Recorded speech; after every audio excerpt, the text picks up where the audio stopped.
corvo landed on her shoulder before she even understood what was happening. One moment, Lyra had been standing at the edge of the ceremonial courtyard, pressed against the stone wall with the other servants in stable hands, watching the great binding ceremony from a distance that felt appropriate for someone of her station.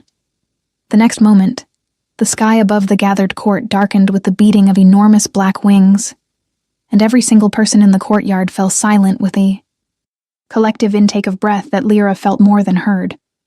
The black raven of Ashenvale, the creature that legends said carried the soul of the pack within its feathers, the bird that had not moved of its own accord during a ceremony in over 300 years, was in flight. It circled once above the sacred dais where King Cale stood in his formal blacks, his jaw set and his silver eyes fixed straight ahead as if he could refuse to acknowledge what was happening by sheer force of will. It circled twice, and the silence in the courtyard became something physical, something that pressed against Lyra's chest and made it difficult to breathe. On the third circle, it dove. It did not dive toward the king. It did not return to its obsidian perch beside the throne, where it had sat motionless for as long as anyone could remember. It dove toward the far edge of the courtyard, toward the stone wall where the servants stood, and Lyra had just enough time to register the blur of black feathers before the weight of it settled onto her left shoulder, and she felt, impossibly, the cool press of metal being placed into her open right hand, which she had not consciously raised, but which was there, palm up, waiting, as if her body had known before her mind could object.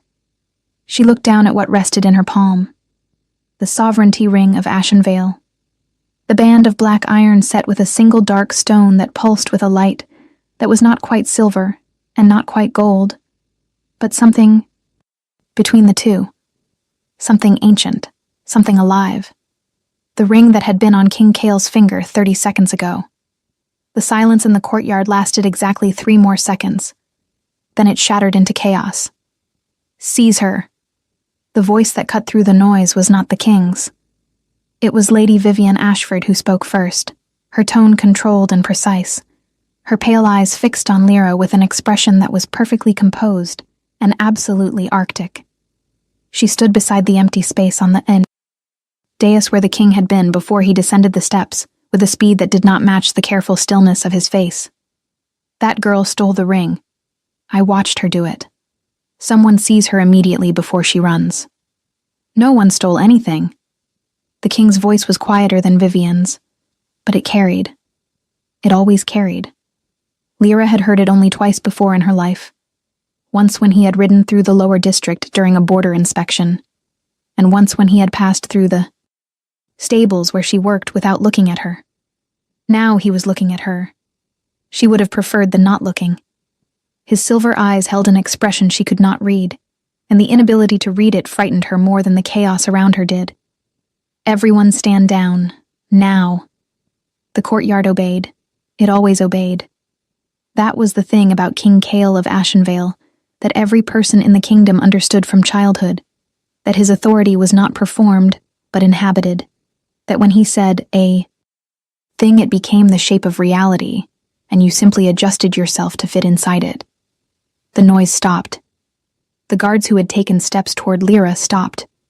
Even Vivian Ashford went still, though the expression on her face remained exactly what it had been, controlled and cold, and absolutely focused on the woman with a raven on her shoulder and a ring in her hand. Lyra realized she was shaking. She had not noticed it until the silence fell again, but now she could feel it in her hands and her knees and somewhere deep in her chest, a fine trembling that had nothing to do with fear and everything to do with the energy that was moving through her, something she did not have a name for, something that felt like standing in a thunderstorm and being the tallest point on an open plain. The raven on her shoulder made a low sound, not a caw, but something softer, almost conversational, and turned its head to regard the king with one glossy black eye. "What is your name?" the king said. He was standing 6 feet from her now. She had not seen him cross the distance. He moved like something that had never needed to announce itself. "Lyra," she said. Her voice came out steadier than she felt. "Lyra Voss.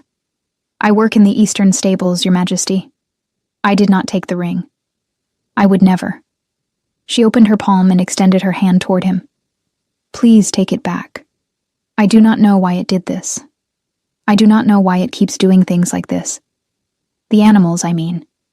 They always. I am sorry. Please just take it back. He looked at her outstretched hand for a long moment. He looked at the ring, which was still pulsing with that strange, not silver, not gold light. He looked at the raven, which showed absolutely no intention of leaving her shoulder. Then he looked at her face, and whatever he found there made something shift behind his eyes. Something small and carefully controlled. But she saw it, just for a moment, before his expression closed again like a door. The ring does not go back, he said quietly, so quietly that only she could hear it. That is not how the old law works. You know what this means. No, she said honestly. I do not know anything about the old law. I am a stable hand, Your Majesty. I clean stalls and I treat wounds and I sometimes talk to horses when no one is watching because they seem to appreciate it. I do not know what any of this means. Something crossed his face that might, on a different person, have been the beginning of a smile. It was gone before she could be certain. Then someone will explain it to you, he said. He turned to the assembled court, to the nobles and guards and witnesses who were watching with various degrees of shock and calculation, and, in at least one case, barely contained fury. The binding ceremony is suspended pending an inquiry. The raven has acted. The old law applies. Everyone will return to their quarters. His gaze moved once to Lady Vivian Ashford, and in that look passed something that Lyra could not interpret, something complicated and loaded with history she was not privy to. All guests will be treated with every courtesy while the inquiry proceeds. Vivian said nothing. She did not need to. Her silence said everything with perfect articulation. If you are enjoying this story, do not forget to leave a like and subscribe to the channel for more emotional stories like this one.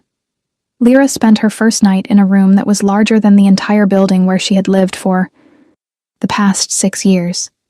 She sat on the edge of the bed and stared at the ring, which she had not been able to give back because the raven had made a sound of profound objection every time she tried to set it down, and thought about the specific flavor of disaster that her life had become. The raven had settled on the windowsill, appearing to sleep, though she suspected it was watching her with more attention than it let on. I know you are not sleeping, she told it. It cracked one eye open and regarded her with the particular expression she had come to associate with creatures who found humans simultaneously endearing and exhausting. What did you do? Do you understand what you did? There was a ceremony happening. There was a very important woman standing there who was about to become queen, and you just took the ring and brought it to me like I was the solution to some problem I did not know existed. I clean stalls. I talk to horses. That is my life. That was my life. She paused. That was a good life. I would like it back. The raven made a soft sound that communicated, with remarkable clarity, that her preferences on the matter were noted and considered irrelevant. She had grown up with this. The certainty of animals, the way they moved toward her or stayed near her or brought her things, the way injured creatures sometimes found her on the road as if they had been given directions. Her father, before he died, had told her it was a gift. Her neighbors, less charitably, had called it unsettling. The stable master who employed her had called it useful, and had never questioned it beyond that, which had suited Lyra perfectly well. Usefulness was safe. Usefulness was manageable. Being the woman the king's sacred raven chose in front of the entire court during the most politically significant ceremony of the decade was something else entirely. She thought about Lady Vivian Ashford's face, that perfect, controlled face with its pale eyes, and the single moment when those eyes had landed on Lyra with the full weight of her attention, and Lyra had felt, in her animal-trained instincts, the way she felt when something large and predatory was deciding whether the hunt was worth the effort. That woman is going to try to remove me, she thought. Not because she hates me, because I am an obstacle. It is nothing personal. That almost made it worse. She closed her fingers around the ring. The pulse of it moved through her hand and up her arm and settled. Somewhere near her sternum, warm and steady as a heartbeat that was not quite hers. The knock at her door came before sunrise. She had not slept. She opened the door to find not a servant, but the king's personal steward, an older man named Aldrich, whose expression managed to convey both professional neutrality and deep personal discomfort at the situation. "His Majesty will see you now," he said, "if you would follow me." "It is not yet dawn," she said. "No," he agreed. "It is not." She followed.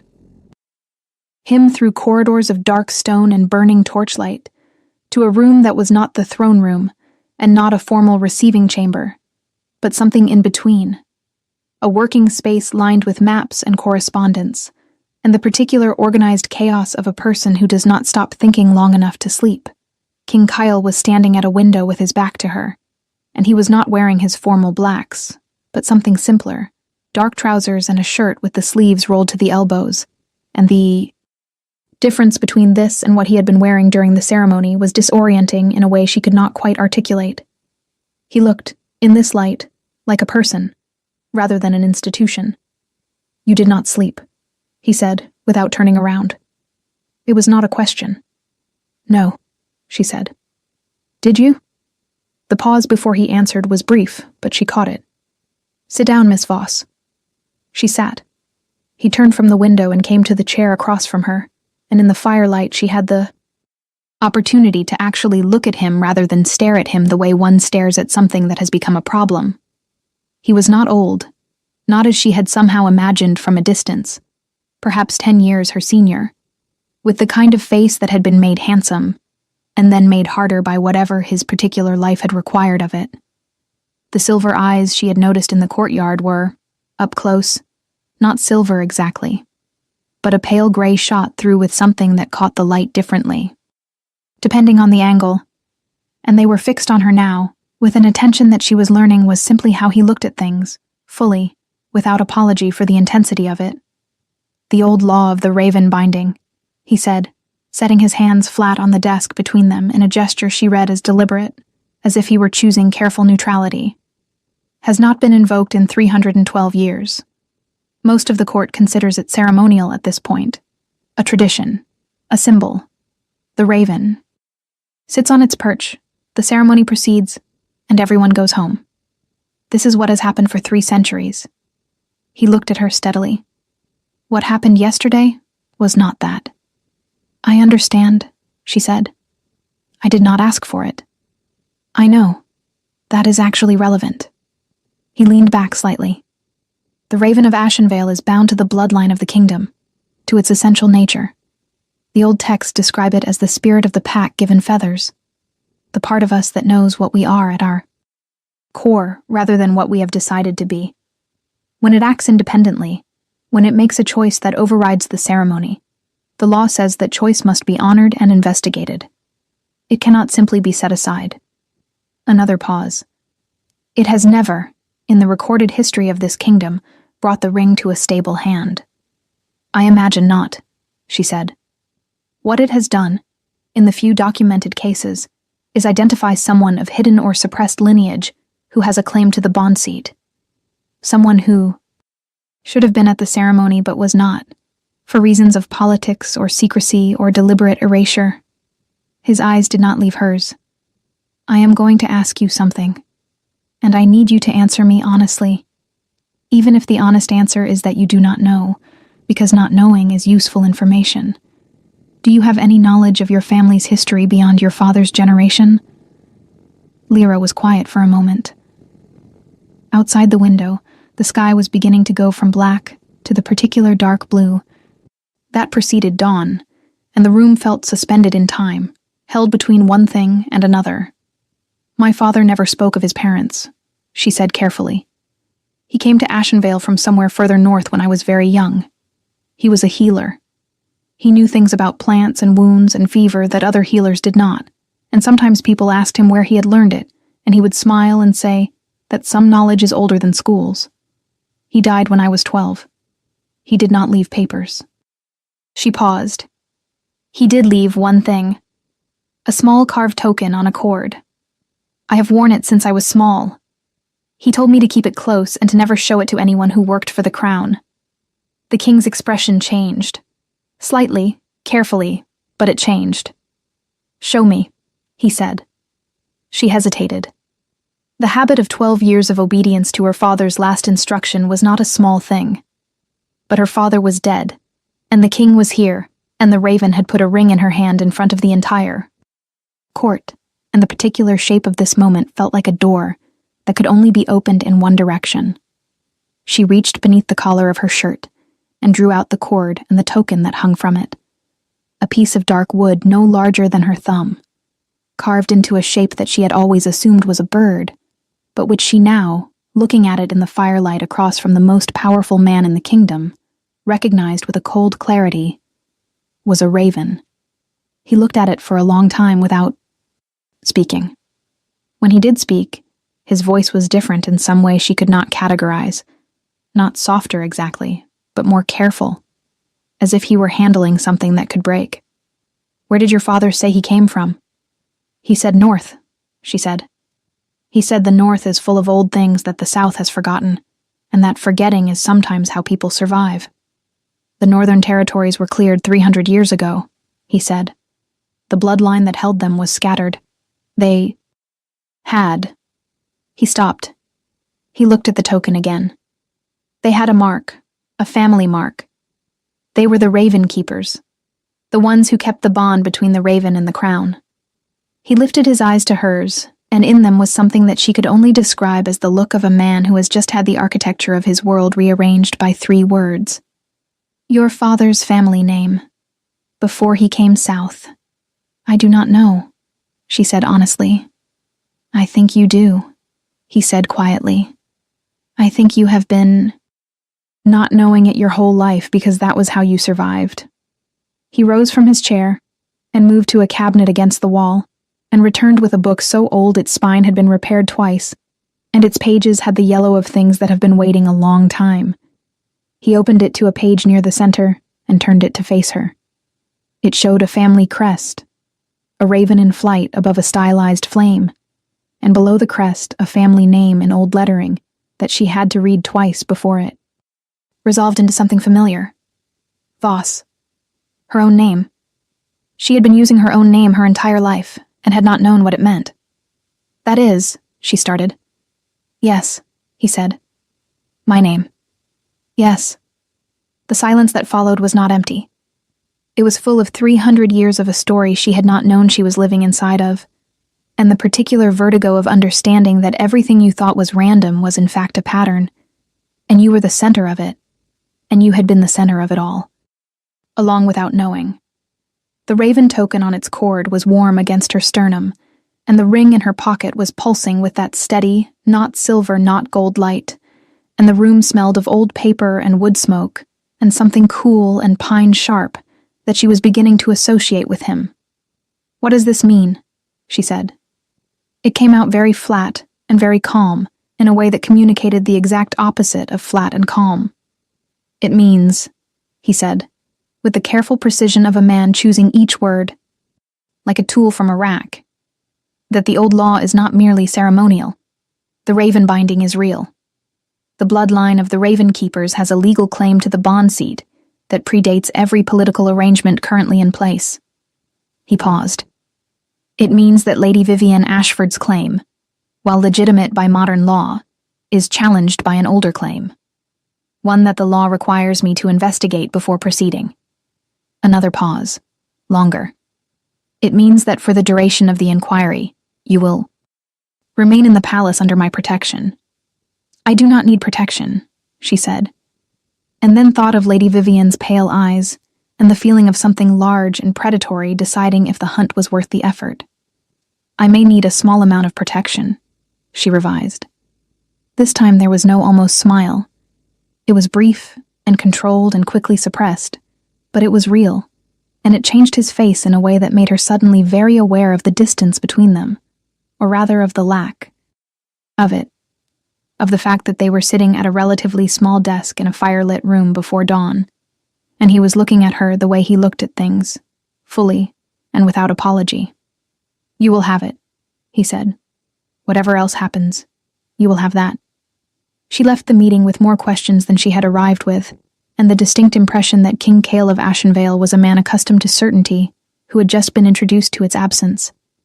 She recognized it because she was doing the same thing. The palace by day was full of people and movement, and the specific social choreography of a place where power was a currency that everyone was constantly spending and earning, and she was new to it, and obvious about her newness. Servants looked at her with curiosity, nobles with varying degrees of calculation, and she navigated the corridors with the same calm deliberateness she used when moving through a pen of nervous animals. No sudden movements, no shows of either fear or aggression, steady and present and unthreatening. She found the stables before she found breakfast. This was not entirely surprising. The smell of hay and horse, and the particular warm living scent of large animals at rest, had been the backdrop of her entire adult life, and she moved toward it the way other people move toward familiar music, recognizing it as something that belonged to her. The palace stables were on an entirely different scale from the eastern stables where she worked. 3. Long buildings of gray stone housing animals that were worth more than the entire district she lived in, and they were staffed by a small army of grooms and handlers who looked up when she walked in with the careful blankness of people who had heard about yesterday and were not sure what to make of it. There was a horse at the far end of the first stable that was giving everyone trouble. She could tell by the way it was being given a wide berth, the way the grooms angled around its stall while pretending this was simply the natural direction of their paths. She walked to it without thinking, and looked over the stall door at a black stallion that was in genuine distress, sweating and circling and tossing its head with the unfocused anxiety of an animal that could not name the source of its discomfort. She reached over the door and said nothing, just held her hand out flat in the particular patient way she had developed over years, not demanding anything, just being present and available. The horse stopped circling.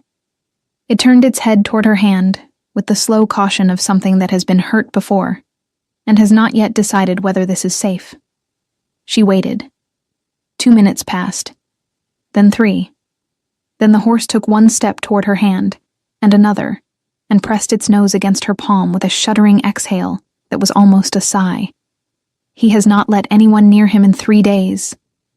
The voice came from behind her, and she turned to find a man leaning against the opposite wall of the stable who had not been there when she arrived, or rather, who had been there and whom she had not noticed, which was not the same thing. He was perhaps her age, perhaps a few years younger, with the kind of easy physical grace that came from a life spent outdoors, and he was watching her with an expression of open curiosity that was so different from the careful watching she had been receiving since yesterday that she almost laughed.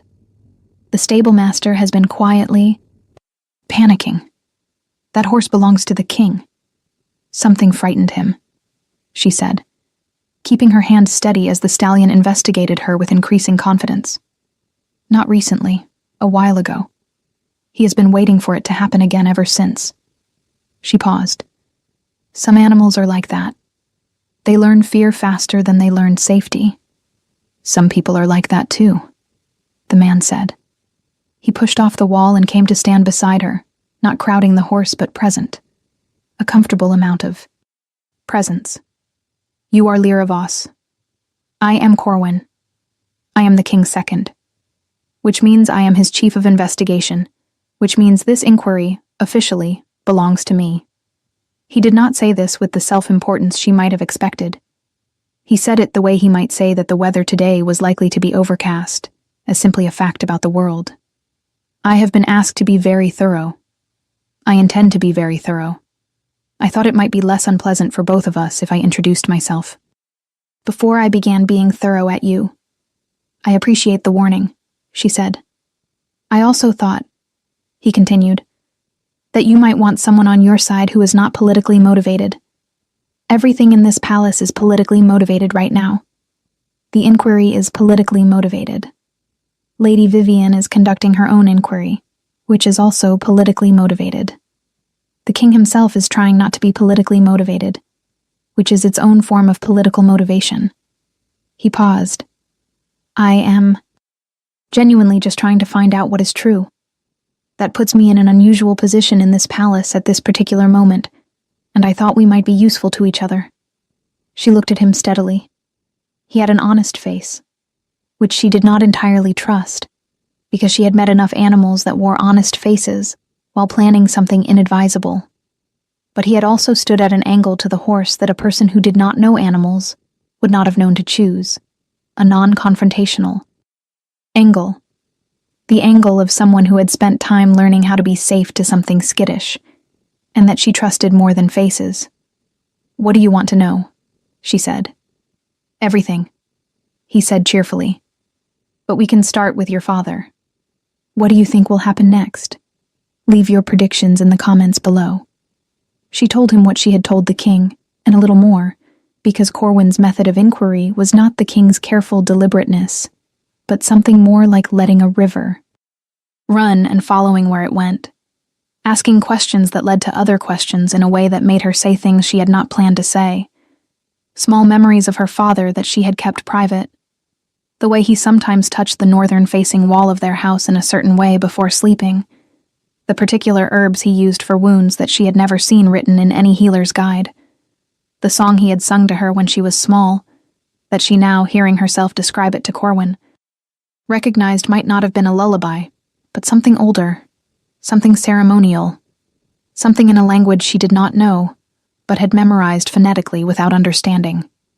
Corwin wrote things down in a small book with complete and focused attention, and when she finished, he sat quietly for a moment in the way of someone whose internal workings were moving very quickly behind a still face. "The song," he said. "Can you sing a piece of it?"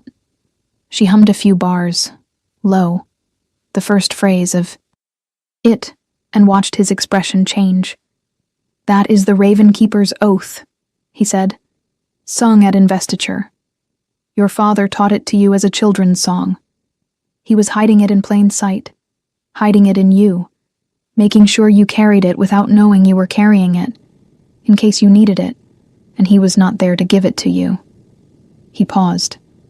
"Your father knew something was coming. He prepared you for it." "He was afraid," she said. It was not a question. "He was careful," Corwin said, which was a kinder word for the same thing. Whatever he survived in the north, he understood that visibility was dangerous. He made himself ordinary so thoroughly that his own daughter grew up not knowing she was anything else. He closed his notebook.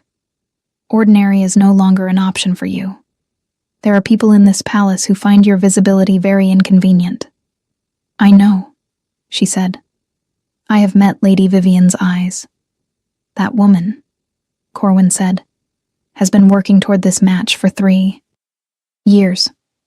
She has political alliances, financial agreements, and a frankly terrifying amount of social capital invested in becoming queen. A stable hand with an ancestral claim and a talking raven is not part of her plan." He paused.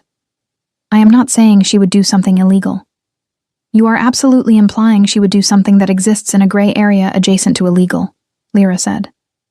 "I would never imply such a thing about a lady of her standing," he said, with complete insincerity. "She spent the afternoon learning the palace and being learned by it, reading the territory and letting the territory read her, noting exits and sight lines, and the particular social topography of who stood where and watched whom." The raven reappeared at the midday hour and settled on her shoulder with the casual entitlement of a creature that had never considered that this might not be acceptable, and she found to her own surprise that she did not mind it. It was warm and solid and smelled of old forest and something electric, and when it occasionally made soft sounds near her ear, she had the impression that it was narrating the world to her in a language she almost understood. She was crossing the inner garden when Lady Vivian found her. Or rather, when Lady Vivian arranged for Lyra to come to her, which was different, though the difference was invisible from the outside.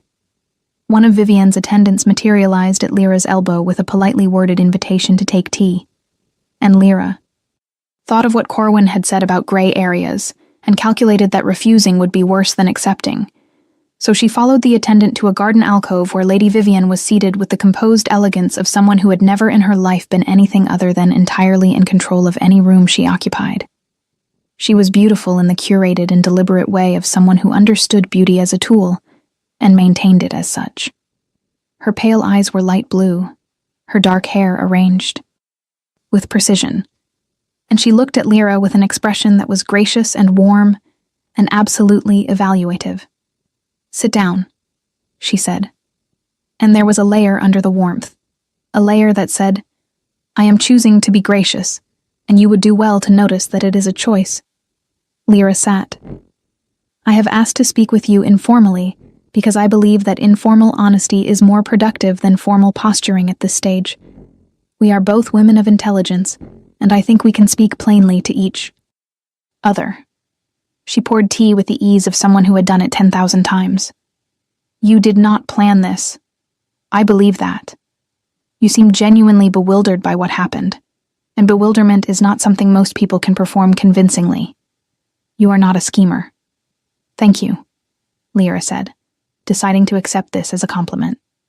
"However," Vivian continued, and her voice did not change, but the space in the garden changed around it, became more precise and cooler.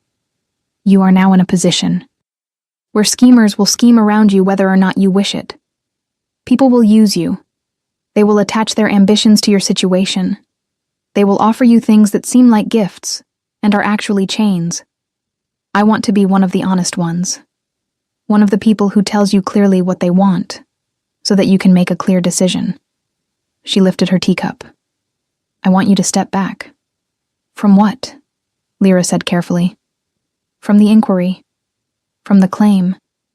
From whatever ancient law Corwin is researching in the archives at this moment, because I know he is researching it, and I know what he will find." Vivian's pale eyes were steady and direct, and in them Lyra could see something that was not cruelty, but was its sophisticated cousin, the ability to see people as pieces on a board and to move them without personal feeling. "I am not asking you to disappear. I am asking you to tell the king that you do not wish to pursue the claim, that you are grateful for the inquiry, but you choose your life as it was. Return to the stables. Live quietly. You will be well compensated. I will see to it personally, and you will be safe." A small pause. "You will also avoid becoming something much more complicated than a stable hand." Lyra looked at her tea. She looked at the raven on her shoulder, which was looking at Lady Vivian with an expression she would have described, in any other bird, as contemptuous. She looked at her own hands, at the ring she was still carrying because she did not know what else to do with it, the one that pulsed with its steady old light. She thought about her father and his carefully chosen ordinary life, his lullabies that were oaths, his name that was his whole history shrunk to 4 unremarkable letters.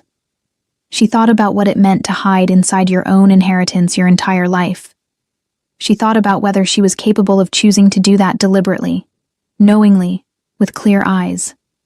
She thought she might not be. She was not entirely sure. But she knew that whatever she chose, she did not want to choose it, because a woman with pale eyes and a cultivated warmth had asked her to, in a garden, over tea, in a way that was careful enough to be almost invisible as a threat. "I appreciate your honesty," Lyra said, setting down her teacup. "I will consider it." Vivian's expression did not flicker. "Of course," she said. "Take the time you need." The time Lyra needed turned out to be approximately 3 hours, at the end of which she went to find Corwin and told him what had been said in the garden. He listened with the expression of someone whose suspicions had been confirmed, wrote something in his notebook, and then told her that his research had found a provision in the old law that she needed to know about. The raven binding, he explained, was not simply a symbolic gesture.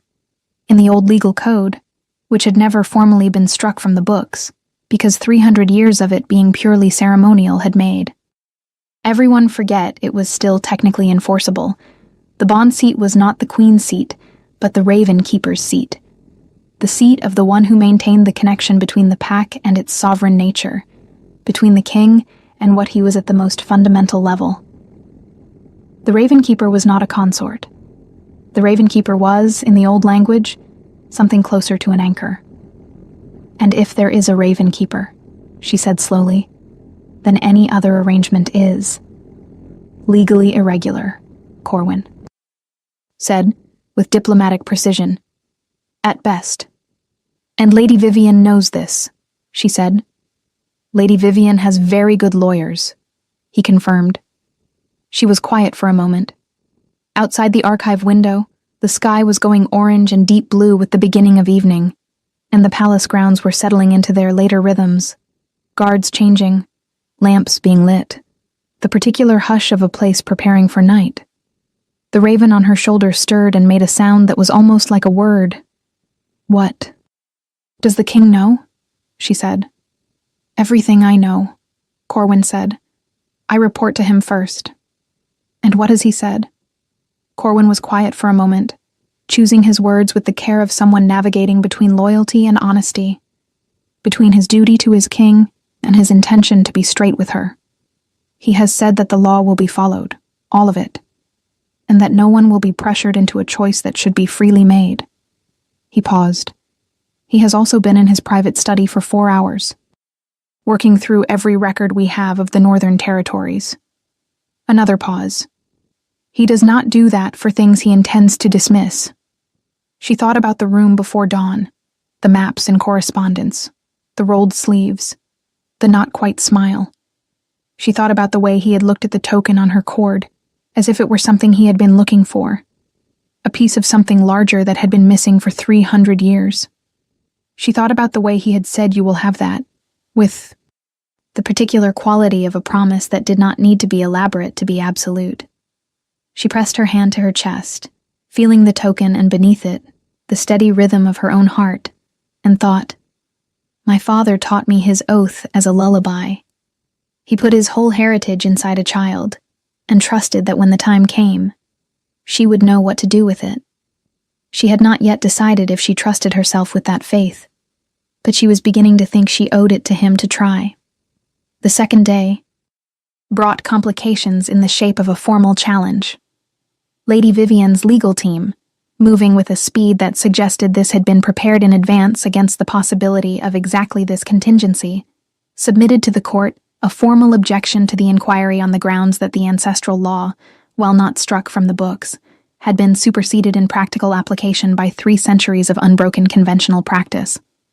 It was a sound argument, made by people who were very good at sound arguments. The court would need to convene a panel to assess it.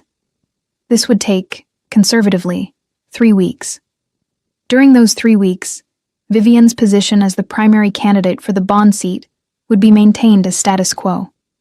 Lyra received this information from Corwin over breakfast and ate her eggs with the careful calm of someone who is actively refusing to feel what she is feeling. The raven ate a piece of bread crust off the corner of her plate and then looked at her with an expression she had begun to interpret as expectant. "I know," she told it. "I am thinking." "The challenge is not necessarily a problem," Corwin said, refilling her tea with the easy manner of someone who had decided they were friends and was proceeding on that basis. "A panel review means official record. Everything goes on paper. Lady Vivian is counting on the panel to rule in her favor, which they may well do. 3 weeks of conventional practice is a compelling argument. But the review also means that your lineage has to be formally established in the record, which means the Northern Territories records have to be opened, which means things that have been buried for 300 years become official and public." He sipped his tea. "Some of those things are about why the Ravenkeepers were scattered in the first place, and those are things that certain families in this court would prefer to remain buried." "Including Vivian's family?" she said. He smiled. "Including several. Families whose current standing would look considerably different in light of certain 300-year-old decisions." He set down his cup. "The king knows this. He has known it since last night. He is navigating the politics of it very carefully. He is always navigating something very carefully," she said, and heard something in her own voice that she examined and then set aside to look at later. She spent the morning in the stables, the one place in the palace where she knew who she was and what she was doing. She was brushing Ash with the long, even strokes that he found calming when she heard the door, and turned to find the king standing at the entrance with the expression of a man who has come somewhere deliberately, but is now uncertain of the particular physics of what he intended. She had not expected him here. She was in her stable clothes, the simple worn things she actually worked in, and she had hay in her hair and the particular smell of horses about her, and she was suddenly and acutely aware of both of these things in a way she found intensely annoying. She turned back to the horse and kept brushing, partly because it was the right thing to do for the horse, and partly because looking at him directly felt like too much information to process at once. "Your Majesty," she said. "He is better," Kyle said. He had come into the stable and was standing 3 feet from her, and she could feel the focus of his attention the way she could sometimes feel an approaching weather system, something in the air pressure. "Corwin told me you had been in here. I did not realize the degree of improvement." He paused. "I have had 3 specialists look at him this month. They were probably trying too hard," she said. "Some things do not get better because you try harder at them. They get better because you stop trying and just stay." She felt the pause before his response as something physical. "I have found that to be true of some things," he said, "and entirely wrong about others. I have not always been good at knowing which is which." She turned then and looked at him, because there was something in his voice that required looking at. He was watching the horse, and the horse, with the instinctive social intelligence of a prey animal, was watching him back with steady, large eyes that held no fear and a great deal of careful assessment. She had the strange feeling of being outside a conversation that was happening between 2 creatures who were recognizing something in each other. And then the king looked at her, and the feeling resolved into something more ordinary and more complicated at the same time. "I owe you information," he said, not as a king explaining a situation to a subject, but as one person to another who has been put in a position neither of them chose. He moved to stand beside her at the stall door, not close enough to be inappropriate, close enough to be present. "My arrangement with Lady Vivian was political. Correct and rational and useful in all the ways that political arrangements are useful. I respected her intelligence, and I believed she would be an effective partner in governance. I did not." He paused, and she had the impression that he was choosing with great precision between what was true and what he would normally say, and choosing the true thing. "I did not feel the bond. I had begun to believe that I was simply not a person who would feel it, that it was not something available to me, that some people are built that way." She was quiet. The horse made a soft sound and shifted his weight, and the stable smelled of hay and leather and that cool pine thing that she was done pretending she did not notice. "And now?" she said, which was either a brave question or a reckless one, and she could not currently tell which. He looked at her for a long moment. His gray shot-through eyes were very steady. "Now I am in the middle of a legal inquiry that is going to take 3 weeks minimum, and that I am not going to allow to be influenced by anything other than the evidence," he said carefully. "Now I am trying very hard to do the right thing in the right order." Another pause.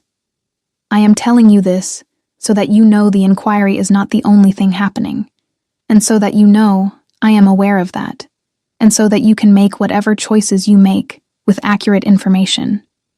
It was not a declaration. It was not an advance. It was a careful and honest man telling her, in the most precise language available to him, something that he had clearly decided she had the right to know. She thought about Lady Vivian saying, "I want to be one of the honest ones." She thought about the difference between honesty that is a tactic and honesty that is simply how a person is built. She thought it was becoming clearer to her which kind this was. "Thank you," she said, matching his carefulness with her own. "I will make my choices with accurate information." He nodded once. He looked at the horse again. The horse who was watching him with those calm, large eyes. "What is his name?" he said. "I have been calling him Ash," she said. "I did not know if he had one." "He does not," the king said. "He has been here for 6 months, and we have not managed to get close enough to name him." He looked at the horse, who was now leaning very slightly toward Lyra's shoulder. "Ash is good," he said quietly. "If you want to see how this story ends, make sure you are subscribed with notifications on." 3 weeks was a long time to inhabit a space between one life and another. Lyra learned the palace the way she had learned every place she had ever worked, by moving through it slowly and paying attention to what moved through it in return. The inquiry in the formal records room created pressure, and she watched how people responded to it. Some nobles whose families had been present 300 years ago moved through the corridors with the deliberateness of people, recalculating. Some of Vivian's allies quietly inserted distance between themselves and her position. Vivian herself moved through all of it with the magnificent composure of a woman who had decided that if she was going to lose, she was going to do it so elegantly that it would not look like losing. She told Corwin about Vivian's discipline, the way she existed in the same spaces with perfect, cool composure, never unkind and never hostile, losing something she had built 3 years of her life toward, and doing it without flinching. "She is formidable," he agreed. "She is also not a good person in several ways I have documented. These things are not mutually exclusive." He paused. "She sent someone to look into your background. I intercepted most of it." "Most," Lyra noted. "The things they found are not actionable," he said. "You are exactly who you appear to be. A stable hand with an extraordinarily improbable ancestral claim and an unusual relationship with animals. There is nothing there that can be used against you." He paused. She also made an approach to 2 panel members. "I am not saying she bribed them. I am saying she had long social conversations with them and sent them extremely nice wine afterward." "Of course she did," Lyra said. "The king is aware," Corwin said. He replaced them with 2 others. The inquiry also meant that she spent a great deal of time in the archives, which Corwin had decreed was necessary for her education in her own history, and which she found, despite herself, to be increasingly absorbing. The records of the Northern Territories were not a story of erasure exactly, but of suppression, of a community of people who had maintained something old and essential being methodically made invisible over 3 centuries, their land reassigned, their records misfiled, their name gradually removed from the official histories until they existed only in footnotes and the kind of legal documents that no one reads unless they are specifically looking. Her father's family had been the last of the Ravenkeeper line, and they had understood what was happening and had done what people do when they understand that survival requires becoming unrecognizable.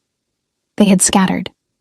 They had taken ordinary names and ordinary lives, and they had kept the old things, the tokens and songs and small secret inheritances, in hopes that someday the world would be different enough for them to matter again.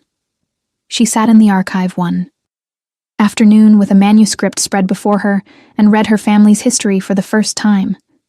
She read about what the Ravenkeepers had been, the bridge between the pack's wild nature and its civilized governance, the ones who could hear what animals said and translate it into something the court could use. She read about the last investiture and what had happened after it, and understood that her father's caution had not been paranoia, but informed historical awareness, that the forces that had scattered her family were still present in the current court, wearing different names and newer clothes. She was still sitting with this when the door opened, and the king came in, which he had done several times in the past 2 weeks, always late in the day, always after Corwin had gone. He came to the table and looked at what she was reading. Then the raven made a sound she had not heard it make before, soft and low and somehow satisfied, and moved to the window and sat there with its back to them, with the pointed serenity of a creature that has decided it is not needed for the next part. "The panel convenes tomorrow," he said, sitting across from her in the chair that had become, over the past 2 weeks, his chair in the way that things become yours when you use them enough. "They will deliver a preliminary finding within 4 days. And if they find in Vivian's favor," she said, "then we take it to the full court review," he said, "which takes longer but has a broader scope of authority." He paused. I want you to know that I will not let this be decided by pressure or by three-panel arguments or by nice wine sent to the right people. This will be decided by the law. All of it. The whole of it." She looked at him across the table, and the manuscript spread between them and the particular quality of the evening light coming through the archive windows, and she said, because it was true, and because she had decided sometime in the past week that being honest with him was both the right thing to do and the only thing she was actually capable of. "I am not afraid of what the law finds. I am afraid of what I want." She paused. "I am afraid of wanting things I was not raised to think I was allowed to want. Things that feel too large for the person I have always been." He was very still. In the evening light, his face was serious, and the gray of his eyes was deep. "You are not too small for anything that is yours by right," he said. "Rights and feelings are different things," she said. "Yes," he said. "They are." He reached across the table, not to her hand, but close to it. Close enough that it was a question rather than an answer. But in this particular case, they happened to be pointing in the same direction. She looked at his hand. She looked at his face. She looked at the raven on the window, who was still ostentatiously facing the other way, and thought that for an animal that had orchestrated this entire situation, it was displaying remarkable restraint and not gloating about it. Then she turned her hand over. He looked at her hand for a moment with an expression that she had learned to read by now, the one where he was allowing himself to feel something he would normally not permit, the one that meant the careful management of himself was momentarily suspended. Then he covered her hand with his, and the warmth of it moved up her arm and settled in her chest beside the warmth of the token and the pulse of the ring. And something older than all of it, something that she had been carrying without a name since she was a child, talking to horses and birds and the particular creatures of the world that saw her and came.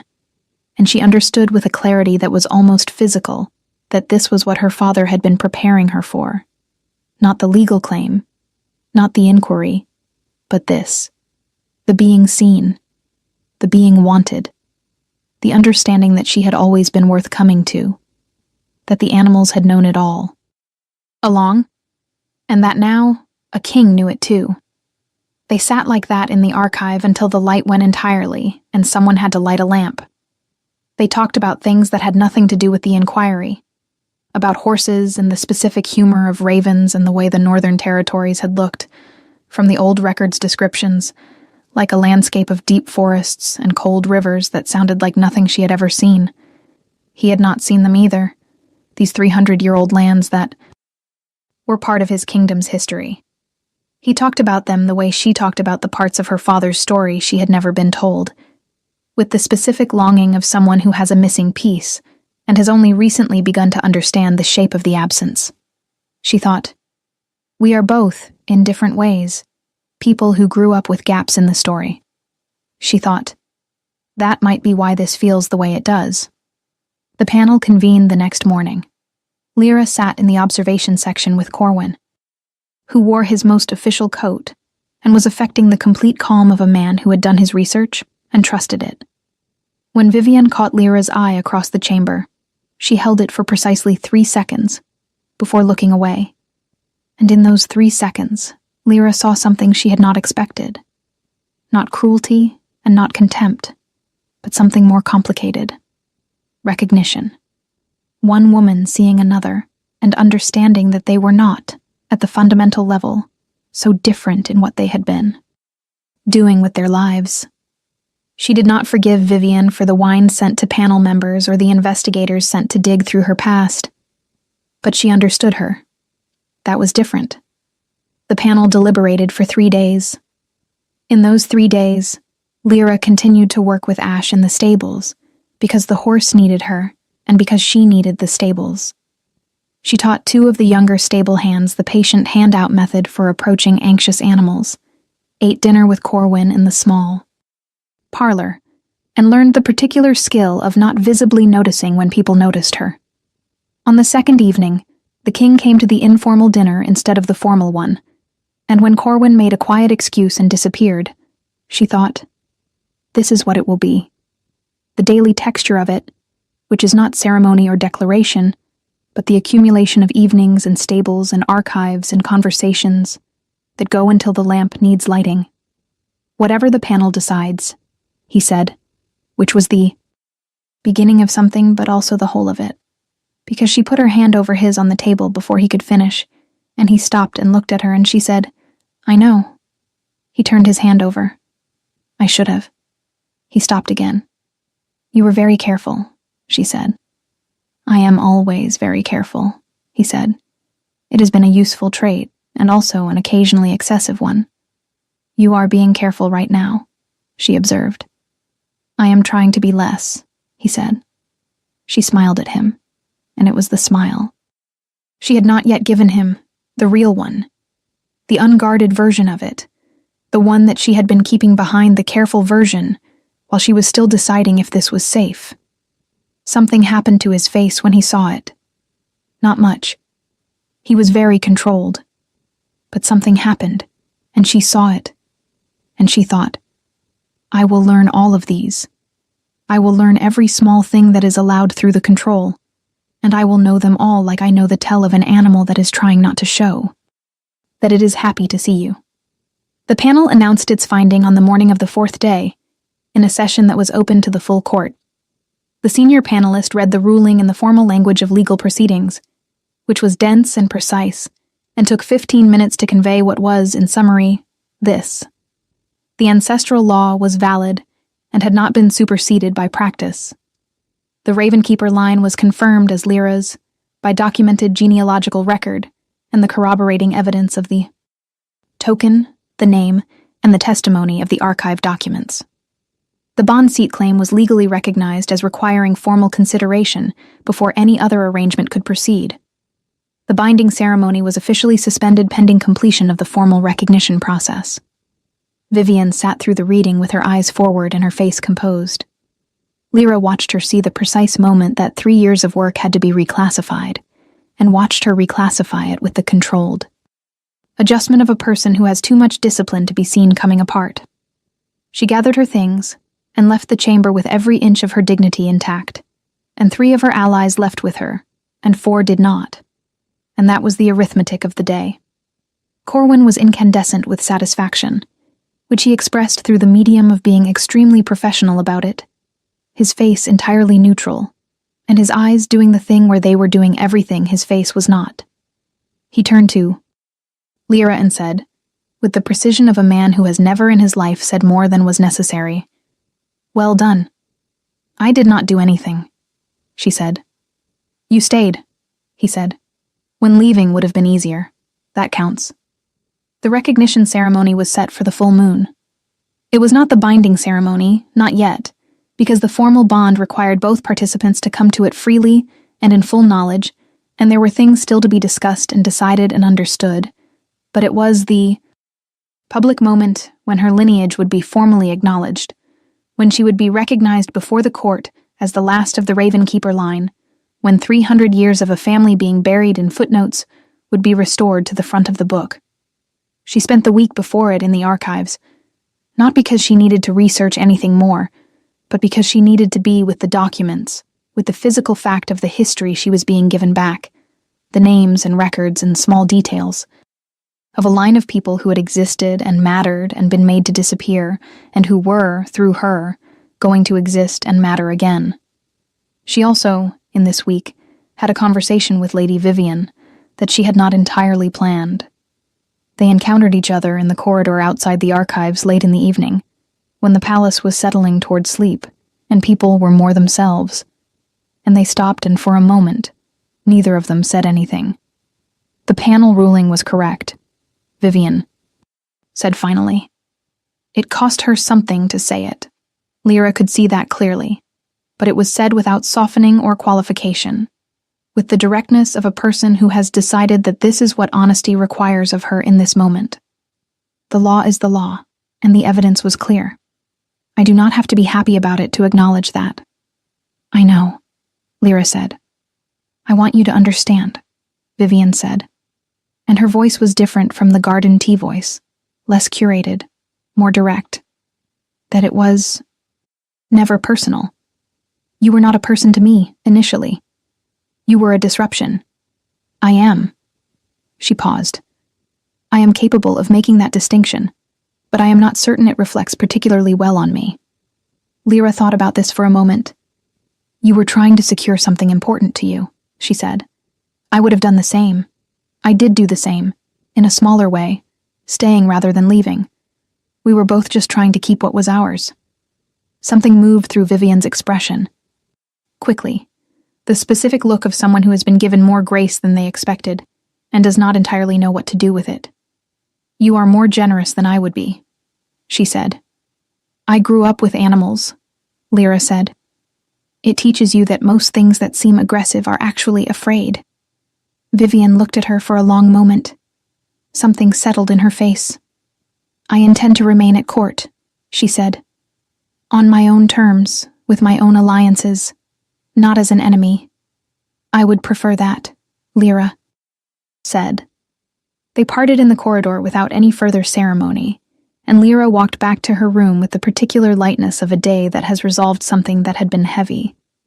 The raven was on the windowsill, and it made the satisfied sound it sometimes made when she had done something right, and she told it to be quiet, and it ignored her completely, which was their normal dynamic.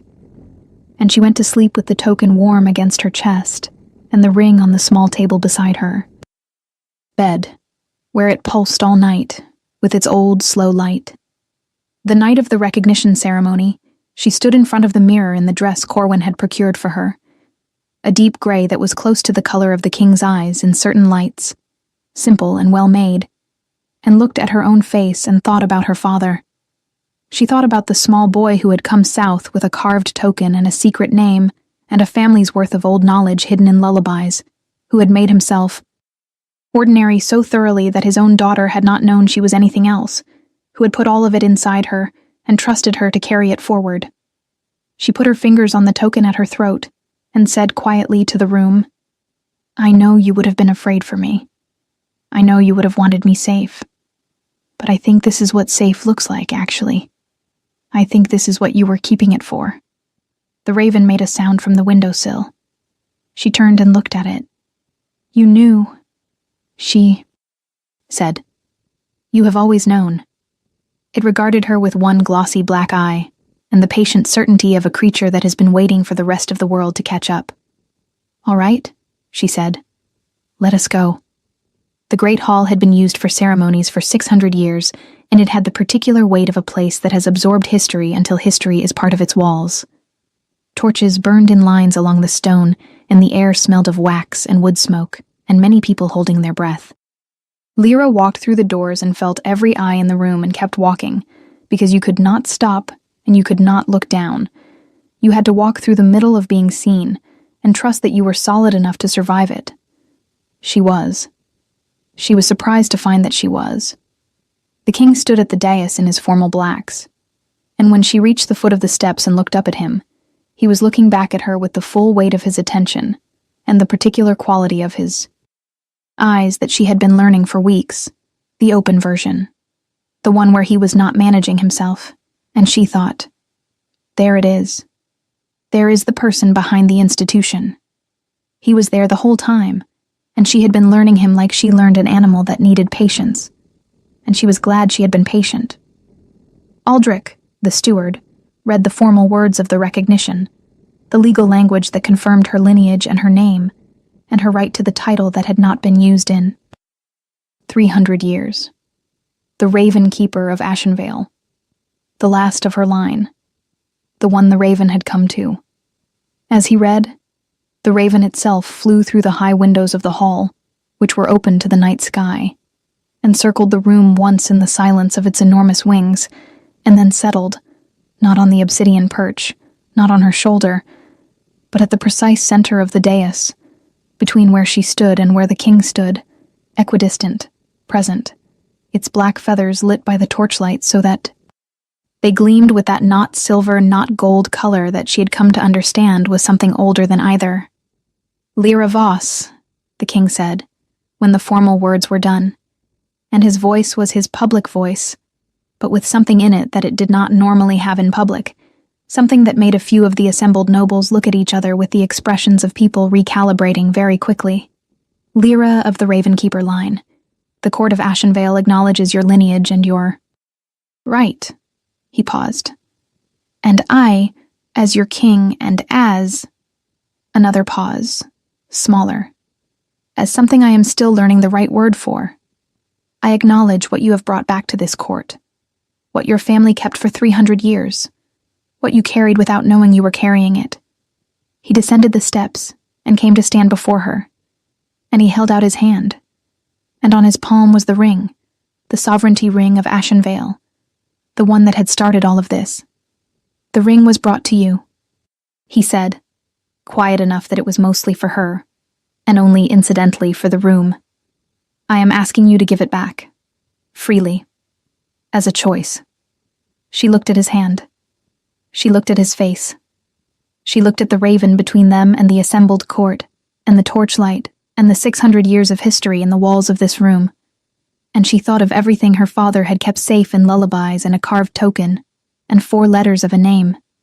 And she took the ring from his palm, and held it for a moment in both of her hands, feeling the pulse of it one last time against her skin. And then she placed it on his finger. The sound the room made was not quite applause, and not quite a collective exhale, but something between the two.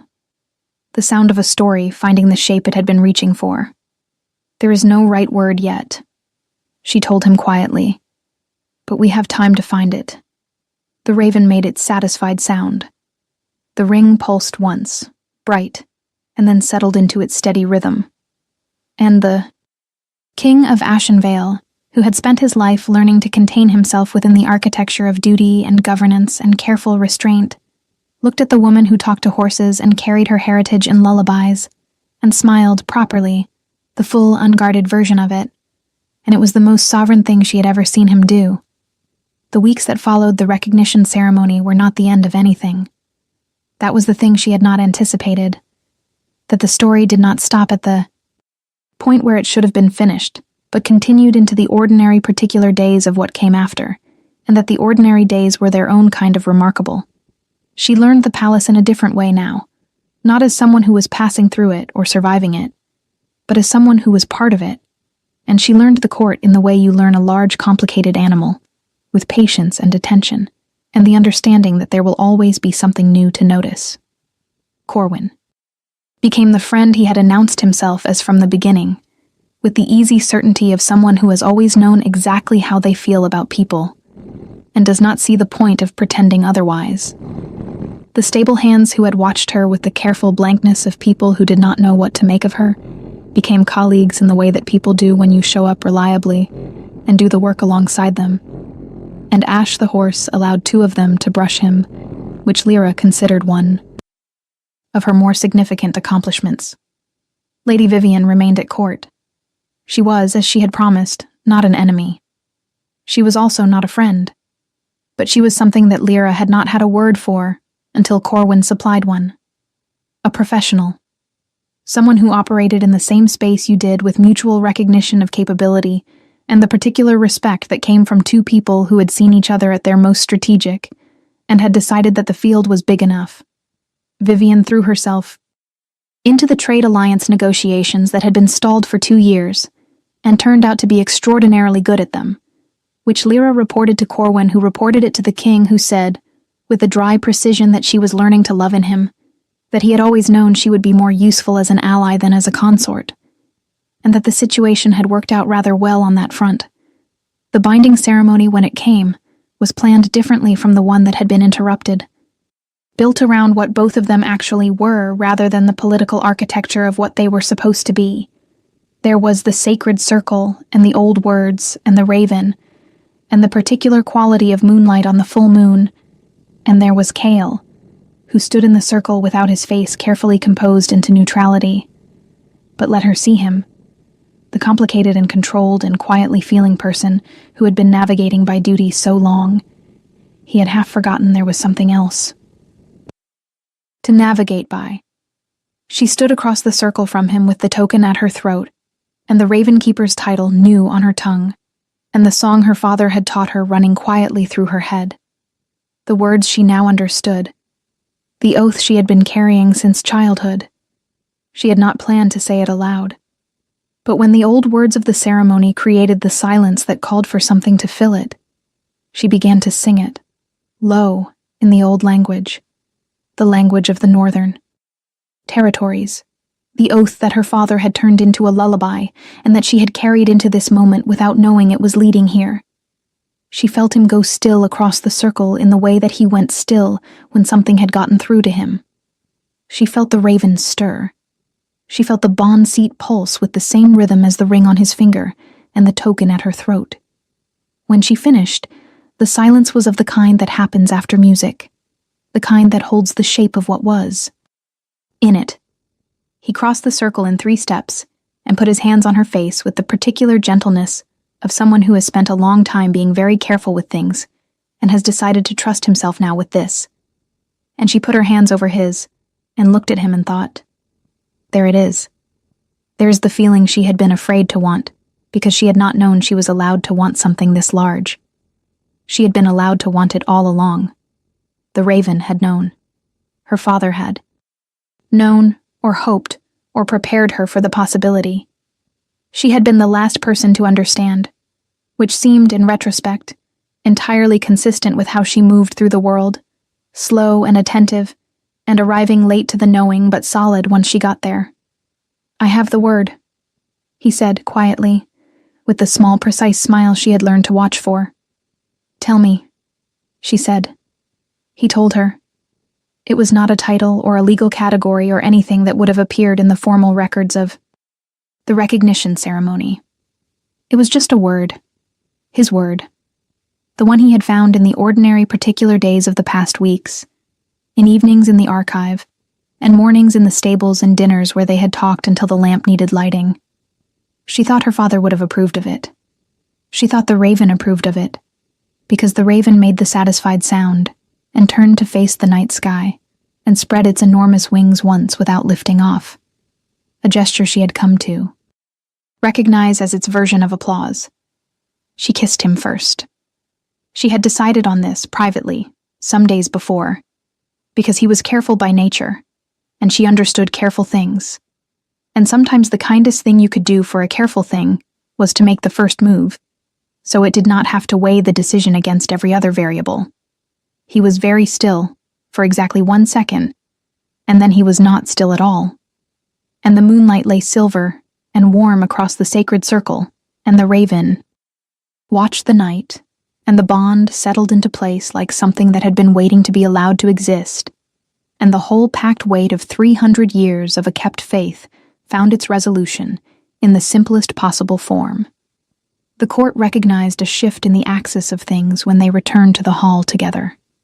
There was a stillness, followed by something more celebratory, and Corwin, standing near the door with his notebook under his arm, and the expression of a man who has correctly predicted the outcome of his research, caught her eye and nodded once.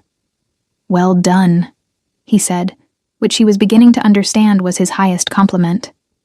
I stayed, she said. You did more than that, he said. She wore the token still. She would always wear it. Not because she needed to remember who she was anymore, but because she wanted to carry him with her, the careful, quiet man who had come south with everything that mattered, hidden in the things that seemed most ordinary, and who had given her, without her knowing, the exact inheritance she needed to become exactly this. If this story touched your heart, share it with someone who loves epic romance. Tell me in the comments, did you see this ending coming?